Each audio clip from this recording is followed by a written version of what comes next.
This is Southern Cross News with Joe Palmer.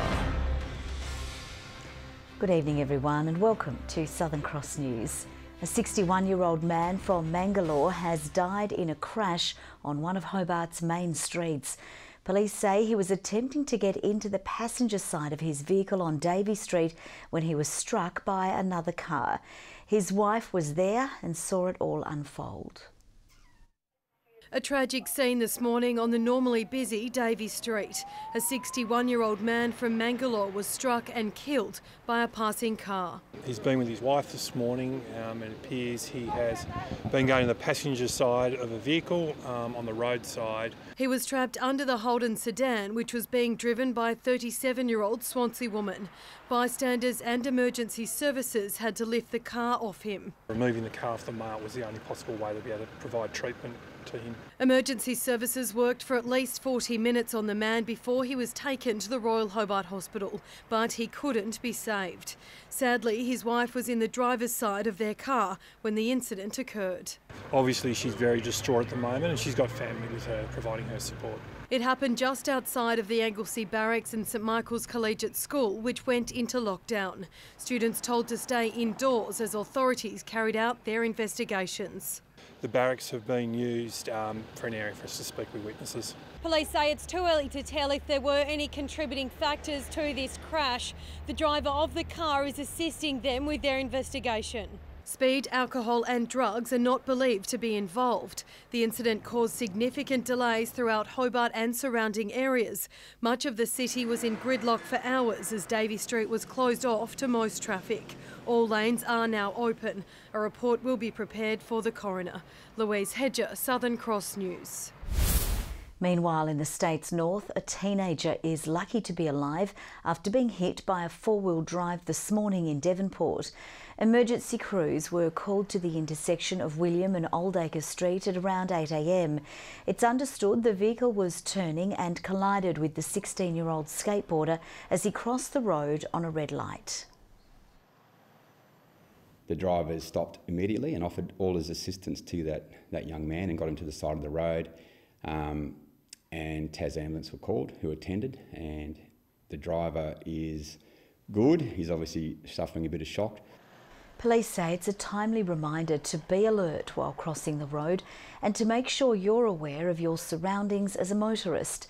The boy has been treated in hospital for minor injuries. More than 40 jobs are set to go at Cadbury's Claremont factory, replaced by automated equipment. The chocolate maker is spending $20 million on the new machinery, but there are fears for the factory's long-term future. The site manager says costs still need to come down by 35% for it to be globally competitive. Cadbury's Claremont factory under another cloud today. Workers facing uncertainty with news of more job cuts. We are expecting approximately 40 people to leave the business in the next few months. Now, of course, it's a sensitive time and we will work with the unions and the employers through this process. Parent company Mondelez telling workers it's investing $20 million on automation. In the production line for Flake and Twirl, manual work will be replaced by machines. You know, we're very committed to manufacturing in Tasmania. This is all about actually protecting our right to manufacture here and protect roles for the future generations. The union says the cut amounts to 10% of the factory's workforce. We're bitterly disappointed about the job losses. It seems like it's an annual occurrence now at Cadbury's. I think we probably realised that there were going to be some job losses because of the automation, but I think we're really shocked about how many. It is a private company, of course. It is an international company. It's entirely their decision to do this. The government is there, of course, through our skills unit to provide support to any workers who may be affected. The workforce at the Claremont site has been slowly dwindling over recent years. In 2015, 80 jobs were cut. Last year, 50. Now another 40 positions are set to go. I think that a lot of staff are a bit despondent about the future. Because we've had all these job cuts over the last few years, they're not sure about what the future holds. The site manager says the factory still has a way to go in its efficiency drive. In comparison with overseas manufacturing, it's currently costing up to 35% more to produce confectionery here in Tasmania. So our conversion rates are somewhere around about 30-35% higher than they need to be for us to attract export volume and for the site to continue to grow. I support public investment in this sort of plant. Yes, Cadbury is part of a business that's global, it's very profitable, but at the end of the day, this factory has to be globally competitive. Mondelez is seeking voluntary redundancies over the next 2 weeks. The cuts are expected to be effective from December. Michael Breen, Southern Cross News. After a 7-year battle, Launceston surgeon Gary Fettke has had his name cleared by the country's medical watchdog. Dr Fettke was officially cautioned in 2016 for recommending patients at the Launceston General Hospital reduce their sugar intake, which was seen as advice that should have only come from a dietitian. The Australian Health Practitioners Regulation Agency today dropped all charges and apologised for errors made in dealing with claims against him. The decision today now means medical professionals will be able to suggest dietary changes to patients without fear of retribution. It's good news, but most importantly, it's good news for the community, and it does mean we can effectively have a non-pharmaceutical management of diabetes. It's another arm to the management of obesity, and clearly those problems are completely out of control in Tasmania and the wider community. Health Minister Michael Ferguson is yet to comment on the outcome. The grand final build-up has stirred strong memories for 3 premiership players speaking in Tasmania today. One of the stars who ended the dreaded Collywobbles in 1990 says the Pies of today have what it takes. These 3 stars shared on-field toughness and premiership success, but there was no consensus on who will be crowned this year's champion. While the rough and tough David Rhys-Jones and the marvellously skilled Mark Harvey endorse the Eagles, Mick McGuan is marking down his Pies. They're very level-headed, and I don't think the occasion will faze them. There was no bigger occasion than 1990. Haunted by 32 years of heartache, the heat of the G reached boiling point. Probably after quarter time when the fight happened, and that was pretty chaotic, it was manic. Gavin Brown, one of our best players, got knocked out. And Matthews' message at quarter time was really to focus on the footy. And he really yelled at us to get our attention. The end of the Collywobbles was one story McGuan touched on at today's function for the South Launceston Football Club. And he says he always gets asked about that goal of the year. Mickey McGuan, goal of the year! The noise was incredible. I must say that the 90,000 people were there, they certainly got out of their seats and cheered. He sat opposite Essendon's Mark Harvey, who was on the losing end in 1990, but he won 3 other flags, the last with the Baby Bombers of 93. When you first run out through that banner on grand final day, there is no better feeling. It's just the thrill of the chase and what's about to unfold. As for David Rhys-Jones, well, he once had a boxing match against South Launceston. Today, the league's most reported player reminisced with the club on his 1987 Norm Smith medal. And that's why I'm glad I won the Norm Smith, because at least it shows I could play football. I might have been a dill out there at times, but I could also play the game. Nearly 300 people shared in the stories. We're really fortunate that the luncheon has such a good reputation that high-profile guest speakers want to come and be a part of the day. Tom Johnson, Southern Cross News. The Derwent River has been treated as a marine playground today with impressive whale and dolphin sightings. First thing this morning, staff at the Brook Street Larder on Hobart's waterfront were treated to a pod of playful dolphins. Around 8 of the creatures circled around Sullivan's Cove for about 15 minutes. Then late this afternoon, there were sightings of whales in the Derwent as far as Rosny, little puffs of water as they surfaced. Tasmanians now have a way to report sick, injured or dead birds of prey with the launch of a new Raptor Refuge hotline. The data collected will be used to implement strategies to help the conservation of threatened or endangered species. A spectacular sight, but 33 of these endangered wedge-tailed eagles were found dead in Tasmania last year alone. from power line collisions and electrocutions, which is huge. As well as the eagle, there are 13 different species of birds of prey in Tasmania, and 4 of them are threatened or endangered. Now, thanks to the launch of a new hotline, Tasmanians can report if they find one sick, injured or dead. Raptor Refuge will then step in. Rescue that bird if it's alive, and if it's dead we can and will do a post-mortem on it to find out more what's going on. This gives us the opportunity to be much quicker and get much more precise information, and a lot more of it, which gives us confidence. Data collected from that reporting will be used to inform strategies to help with conservation.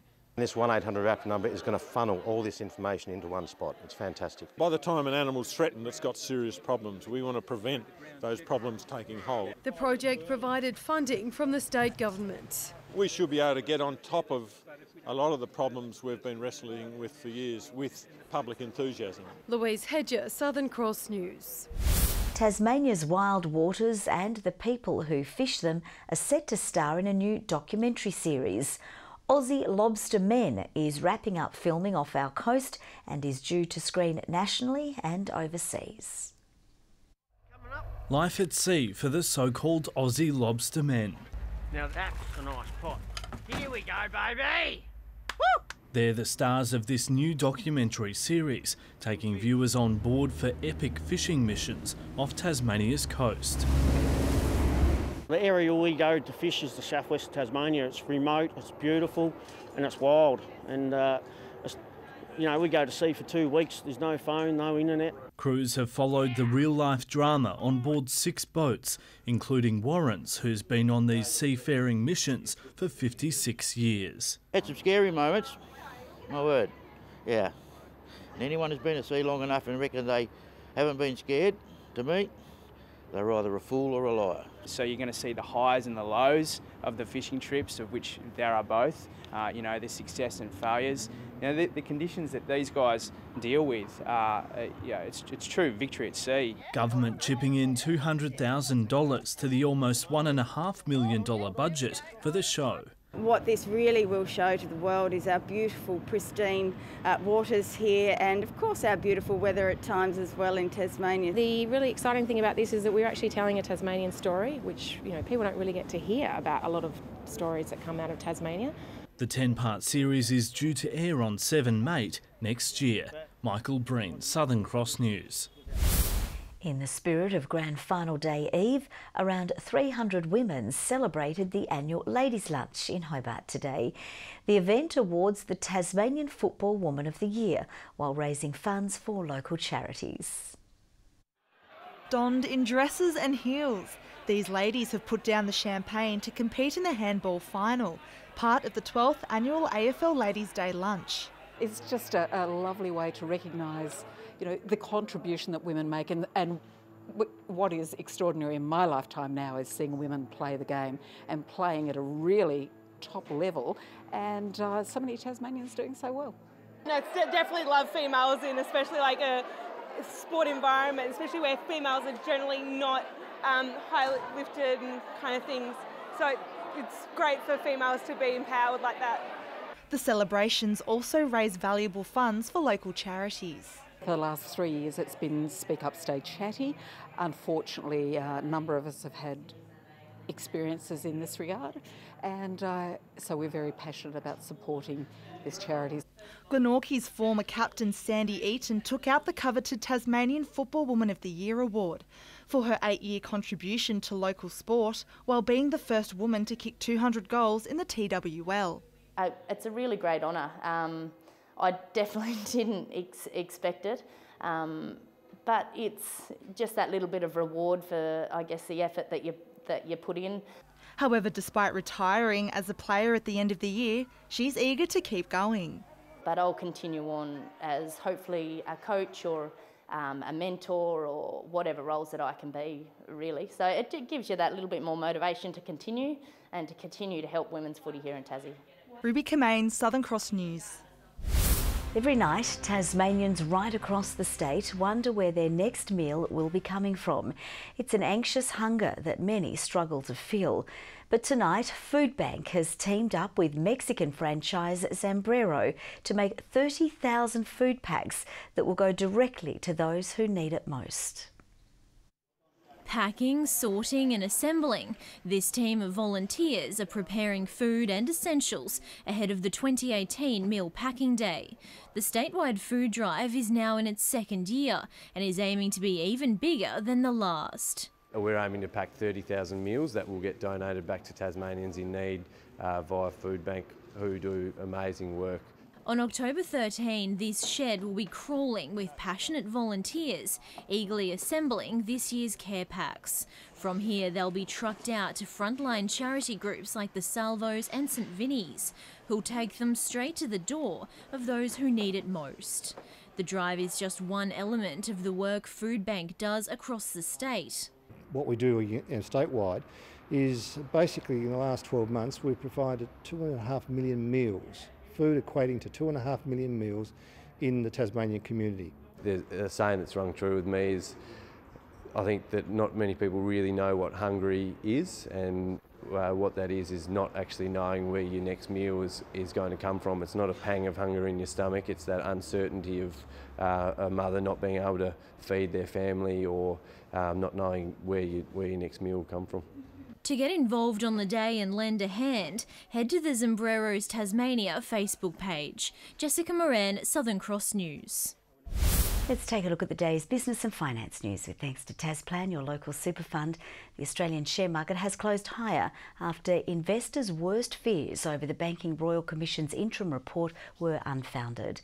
The ASX 200 index has risen by 26.4 points. And a short time ago, the Australian dollar was trading at 72.19 US cents and 81.92 Japanese yen. All right, time for sport now with Tom Johnson. Good evening, Tom. You are the sportsman of the moment. I think you should hand over your tip for tomorrow. Well, Joel, it's a pretty tough one, I've got to say, but I'm going to go West Coast. So pretty hard to pick, but hopefully they'll get up. The young Tasmanian will also be sharing tomorrow's big stage. Launceston's Reece Goodger will boundary umpire the AFL All-Stars Futures match, featuring the country's best under-17s. I've been there, watched a game before, but to be actually on the field and umpiring a game would be incredible. Goodger says he hopes to one day umpire an AFL game. And Joe, who's your tip? Well, I have to go Collingwood, but that's just to annoy Murph. I don't really mind who wins, that's for sure. Thank you very much for that, Tom. Good evening. The East Coast had the best of our weather today. St Helens our top with 18 degrees, Hobart 14, Launceston 16, Burnie and Devonport both on 15 degrees. A few showers over the west and south, a little bit of small hail and snow on the peaks. Mount Bob's had 4 millimetres today. Friendly Beaches 16 degrees, Smithton 16, Strawn 14, Lowhead and the Islands 13 and Ooze a top of 12. There is low-level convective cloud moving over the state from the west. A mid-level cloud band moved over the far northeast. Now, some of that cloud is also attached to a band over Victoria with cold air over the Bight. Southeast Queensland found some thunderstorms with afternoon convective cloud about the tropics. Another patch of cloud over central South Australia. Tomorrow, a cold front runs from south from northeast New South Wales. A high moves over South Australia and a trough continues from Queensland through the Territory and to Western Australia. Winds west to southwesterly reaching 30 knots in the south and lighter over the upper east, swells to 4 metres in western waters. Frost warning on for parts of the central north, Midlands and upper east coast, a bushwalkers alert for the central plateau, a strong wind warning from Tasman Island to Low Rocky Point. Tomorrow, Hobart, a cloudy day, 15 the maximum, 1 overnight for Maydena, a shower and 11 degrees, 12 the high for Oatlands and partly cloudy.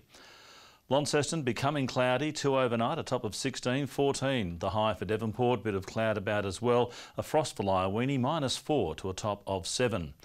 Burnie, a possible shower and 14, 13 and showery for Strawn and Marrawar, and for St Helens tomorrow, becoming cloudy and 15, 16 the top for Swansea, partly cloudy for Orford, 15 the maximum. On Sunday, showers over the west and far south, but fine elsewhere. Fine on Monday, apart from a shower over the southwest, and on Tuesday, showers over the south and east, mainly fine for the rest of the state. Showers for Perth tomorrow. Partly cloudy in Adelaide, a possible morning shower and a high of 14 for grand final day in Melbourne. Showers clearing from Sydney and a late storm over Brisbane. Partly cloudy in Hobart right now, 9 degrees, Launceston 10 at the moment and Devonport 8. As far as the grand final tomorrow goes, I don't know if it's possible, but I want both teams to lose. But in reality, I think the Eagles will win by 22 points, Joe, and the first goal kicker will be Darling Joe. Well, good luck to all of us. We'll see how we go.